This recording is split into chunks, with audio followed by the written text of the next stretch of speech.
मुंबई नाशिक महामार्गावरील भिवंडी तालुक्यातील येवई येथील आरके लॉजिस्टिक या गोदाम संकुलामध्ये पहाटे 4 वाजताच्या सुमारास भीषण अशी आग लागलेली आहे। आपण पाहू शकता या ठिकाणी जी आग लागलेली आहे आरके लॉजिस्टिकमधील, ज्या ठिकाणी मोठ्या प्रमाणात परफ्यूम हा जो आहे साठा या ठिकाणी होता।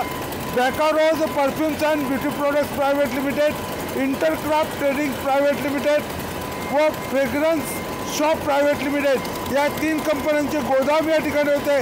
त्या ठिकाणी आग लागलेली आहे। अर्थातच परफ्यूम असल्यामुळे ते सुगंधी द्रव्य असल्यामुळे त्या ठिकाणी केमिकलही असू शकतं आणि त्यामुळे ती आग मोठ्या प्रमाणात पसरलेली आहे। आपण पाहू शकतात आकाशामध्ये उंच असे जे धुराचे लोळ आहेत ते पसरत आहेत आणि ज्या पद्धतीने ही आग पेटलेली आहे ती सकाळी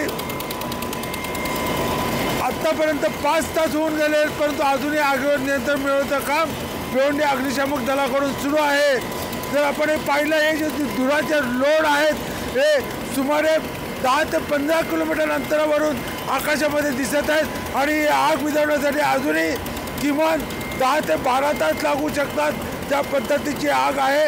आणि त्यामुळे ते संपूर्ण जे आहे गोदामाचं छत जे आहे कोसळून पडलेलं आहे आणि अशा परिस्थितीमध्ये ही आग विझवण्यासाठी भिवंडी अग्निशामक दलाचे जवान शर्थीचे प्रयत्न करत आहेत आणि सुदैव म्हणजे या ठिकाणी कोणतीही जीवितहानी झालेली नाही।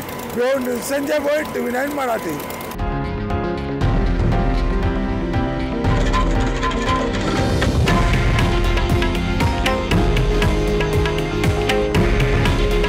हे आहे देशातील नंबर 1 न्यूज नेटवर्क आणि आपण पाहत आहात TV9 मराठी।